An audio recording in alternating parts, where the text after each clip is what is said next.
এই মিষ্টিটা আপনারা অনেকেই হয়তো জানেন না, বাট এই মিষ্টিটার সাথে ছোটোবেলার আমার অনেক স্মৃতি জড়িত। আমার এতটা মজা লাগতো এই মিষ্টি, আজকে অবশেষে বানিয়ে নিলাম।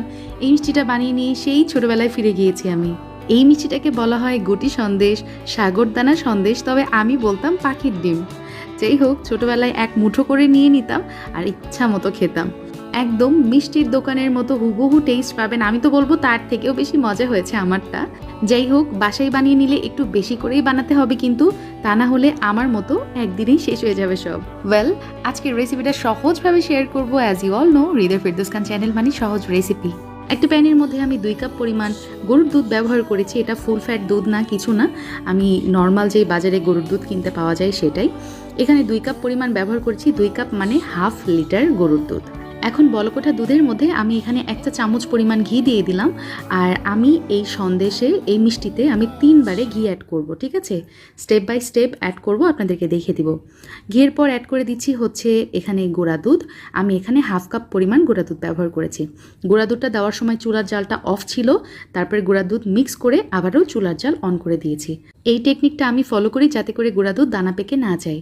গুঁড়া দুধ খুব ভালোভাবে মিক্স করে নেওয়ার পর আমি চিনি অ্যাড করছি। এখানে 1/3 কাপ চিনি আছে, আর চিনিটা আপনাদের টেস্টের ওপর ডিপেন্ড করে ইউজ করবেন। আজকে আমি এই সন্দেশে যতটুকু চিনি ইউজ করেছি, ধরেন একটু কম মিষ্টি হবে, আর আপনারা যদি পারফেক্ট মিষ্টি চান সেক্ষেত্রে হাফ কাপের মতো চিনি এখানে অ্যাড করতে হবে। তো জাল করতে করতে দেখতেই পাচ্ছেন খুব সুন্দরভাবে কিন্তু আমার মিশ্রণটা ঘন হয়ে আসছে, সন্দেশের মিশ্রণটা। এই পর্যায়ে আমি 1 চা চামচ ঘি আবারও অ্যাড করে দিচ্ছি। ঘি দেওয়ার পর 2 মিনিটের মতো চুলাতে জাল করে নিয়েছি। কড়াই থেকে কিন্তু মিশ্রণটা উঠে আসছে। সন্দেশের মিশ্রণটা আমি চুলা থেকে নামিয়ে নিয়েছি। এখন একটু ছড়িয়ে দিব, ঠান্ডা করে নিব আর কি। একটু হাত সহ্য ঠান্ডা হয়ে গেছে, তখন আমি একখানে করে নিয়েছি। আর সেম প্যানের মধ্যে আমি 2 টেবিল চামচ মতো ভেজে রাখা ময়দা নিয়েছি, তার সাথে 1 চা চামচ আমি ঘি দিয়ে দিলাম। 3 বারে ঘি মিক্স করে নেওয়া আমার কমপ্লিট। সেম ময়দার মধ্যে আমি এই সন্দেশের মিশ্রণটা কিছু সময় মথে নিয়েছি। তো পারফেক্ট, আমার গুটি সন্দেশের জন্য ডো একদমই রেডি। এখন অল্প অল্প করে সন্দেশের ডো আমি হাতে নিচ্ছি, আর এভাবে আমি মিষ্টির শেপ দিয়ে নিচ্ছি। দেখতেই পাচ্ছেন আমি কিভাবে করছি, এটা অনেক ইজি, আপনারা একবার দেখলেই বুঝে যাবেন, এটা এক্সপ্লেন আর করলাম না।